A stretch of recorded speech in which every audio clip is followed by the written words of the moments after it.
I'll beat him with a stick. Around a year and a half ago I was at an unofficial dog park. It's basically a wedding venue, but on weekdays people are allowed to bring there and let them play off-leash. No offense, it's been like this for years. There's a playground across the street and overall it's a really nice big patch of land. Anyway, I'm sitting there with my dog Nova and this other woman, we'll call her Lisa, as our dog's playing. This lady and her child walks near, probably 10 or so, and Lisa's dog gets excited and goes up to say hello. The kid immediately freaks out and Lisa's calls our dog off immediately. She starts asking us if dogs are even allowed here, and we try to explain how the venue works. She either doesn't understand or isn't listening and threatens to call the police on us. We tell her there is a playground across the street for her kid and pointed out the dog poop bag stations all around us, but she wasn't having any of it. She then proceeds to pick up a big stick and say to her kid, "Don't worry, if the dog comes back near us I'll beat it with a stick," and proceeds to walk away. I was absolutely fuming, and so was Lisa. It's ridiculous how entitled people can be and threaten violence on top of it. Crazy. Entitled mom is mad she can't keep clothes that don't belong her. Another tale of entitled daycare parents, from a daycare director. At the daycare I work at, we currently have a client who never would bring in spared clothes child, 5 female. We would always tell her that her child needed the spared clothes, but mom would always forget to bring them. Or she is on her cell phone when she picks up and doesn't attempt to listen to what we are telling to tell her. When her child would have accidents, we put her in spared clothes that belong to daycare center and tell mom she needs to bring them back. We stopped doing that about a month ago because they wouldn't ever bring us our spared clothes back. So we started calling her every time her child had an accident and she needed to bring her some clothes for her child to change into. Finally mom started bringing an extra set of clothes because she was tired of us calling her at work. On Friday, when she dropped her child off, we noticed the child was wearing some of the daycare spared pants she has previously been sent home in. We checked the child's cubby, and she had a spare skirt because mom finally started to ask about her needing spared clothes. So I told her teacher to have her change into her skirt, and we washed the pants that belonged to the daycare. When mom came to pick her up, she asked why she was in the different clothes. We told her that the pants were ours, and so we changed her into some of her own clothes.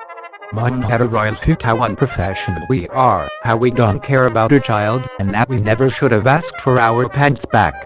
We told her we reminded her several times about needing our spared clothes back. She told us that she is too busy at night picking up her kid to fully listen to us. We obviously have a lot of spared clothes, and that we didn't really need them back. We told her that we have a limited amount of spared clothes, and that is why we kept reminding her she needed to bring them back. She then stormed out and said we should never bring her kids back to us if we were going to make a big fuss over her keeping our spared clothes.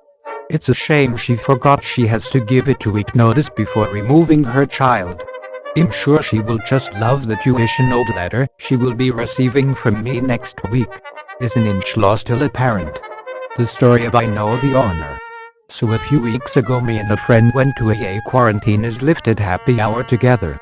She apologized, but said she has to invite her mother-in-laws because the woman, EP, had wanted to go to the same restaurant the same day and might have shown up anyway.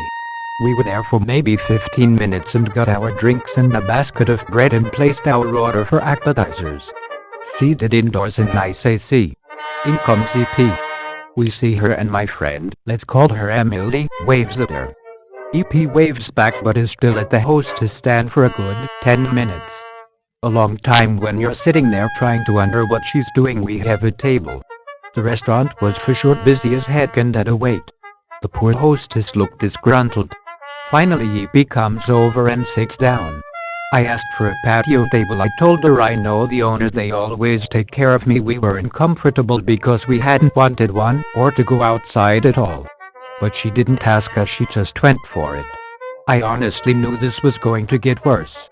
10 or 15 minutes later she's twisting around and making a show of how she's looking for someone. I always sit at the bar here, I never pay for my drinks, they always buy my drinks for me. I think that's the owner right there with his friends. She points to a group of people standing and laughing. His name is John. I think the waiter comes over. She complains we still haven't been reset. He says he will check on it. She says I know the owner. I want a table over by them now. Just pull some chairs. The waiter tried to explain they're only allowed to seat every other table and there weren't free ones available. She looks indignant and says I'm going to go over there and ask him myself. Waiter leaves. She starts complaining to us about something or other. Emily had warned me that EP is a bit much. She waves again at a passing waiter. That isn't our guy. He comes over. Is that the owner over there? Yes, that's him. What's his name again? Mark. So she jumps up and runs over there and pretends like she knows him with her, oh my god, haven't seen you in forever, so good to see you. She didn't even know his name. We were forced by her to move to a table next to his group where he didn't want to speak to her, but she kept twisting to make eyes at him. Even bought him a shot. He didn't accept it. The bill for the end of the night was $370. Both Emily and EP ordered food to go for their husbands. I had the waiter split my check off from theirs. EP insisted she pay the rest herself without Emily pitching in. Emily was uncomfortable but got the tip instead. Sounds good, right? Like a generous ending. No. Emily told me a week later that EP emailed the restaurant and threw a fit saying the bill was wrong and how dare they mischarge her and it was so unprofessional and how the three of us couldn't have racked up that much. We were there for 4 hours and they both ordered premium stuff from the non-happy hour menu. It was 100% accurate. I'm so embarrassed. I never want to ever go anywhere with her again. Title: Father thinks I own him or Fubkey. I'll try to make it short. So basically all my childhood my father wasn't there because he didn't deserve to be. He mistreated, cheated, insulted and abused my mother, but when I was 17 he and my mother got back together, therefore me and my sister had to move in with them. My father thinks he can demand anything from us after everything he has done. He keeps saying stuff like that's not how I raised you. Probably that's because you didn't, Dad. And my own children don't love me for starters. He is a complete stranger to me. He only talks with us to ask stuff and complain about my mother, and he makes a super drama when I refuse doing something for him, but easy things like serving his own food when the platters are in front of him. My mom doesn't like when I talk back and I do anything for her, but there are some situations I'm not willing to pass through. Karen threatens to call the cops for driving without the license on a video games. Yeah, buckling folks, it's about to get stupid. Your cast for today's circus show, entitled Kid 1213 is she and Karen dispatch me on me. So this story starts at a little past 4:30 CDT and Ek and I were racing around and he was talking crap about how slow I was. After that we cruised for about 10 to 15 minutes till the star of the show came in. She yelled at Ek to give her the mic and he agreed, so we P. Who is this? B. I'm that don't care kid 1124. Your real name? Bobby. Not my name. How old are you? I'm 17. Mom, do you even have your driver's license? No. Then why are you driving? It's a video game. I will call the cops on you for driving without a license. All they're gonna do is put you in a mental hospital. In the background they should put you in a box floating down the river Grandma. Sponge Bob French. We both die laughing and EP is just getting more pissed and picks up her phone and says, 911, do it. 911, what's your emergency? This kid is driving without a license. You need to arrest him instantly. Okay, what type car is he in? A bright red Lamborghini. Where is the kid? Has in a game. Ma'am, are you telling me has in a video game? Yes, has only 17 and doesn't have a license. Dial tone haha told you I turns off Xbox the end. And steals my comic book collection. So a little backstory, I am really invested in comic books and I have a whole room full of them and me and my dad have collected them for a few years now. Karen EK, cousin Dad me. So my parents invited Karen to our new home we moved into recently and I had just set up my comic books but left some out. So in comes Karen. Hey, how are you? B. I'm good, I'm just moving some stuff around. Karen. What's that? Can EK borrow it since he is bored? B. Sorry, no, it's one of my special comic books in my collection. So I go and continue moving some things around, and I go take a break and use the bathroom. I come back and some of the comic books are gone. B.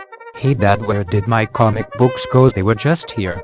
Dad, I think Karen said that you told Enrique could borrow some. B. No, why would I let him borrow them? Where are they? Dad, they're inside the living room. I go into the living room and there Rick is with a comic book in his hands and drinking juice while casually spilling some on it. B. Give me that back, I said you couldn't read them. Heck no, I'm not done with them yet. Karen, come here, Op is hitting me. B. No, I'm not, give me it back now or I'm gonna ask my dad to kick you out. Karen, why did you take his comic books up? He brought them here. B. No, I had that exact one on a table over there, he took it. Dad, what's going on here? Karen, Op is being rude and trying to steal EK's comic books, you should ground him. As I go to my room, I turn around and I see a smirk on her face, and I still haven't seen my comic book back. Thanks for watching and don't forget to subscribe to my channel.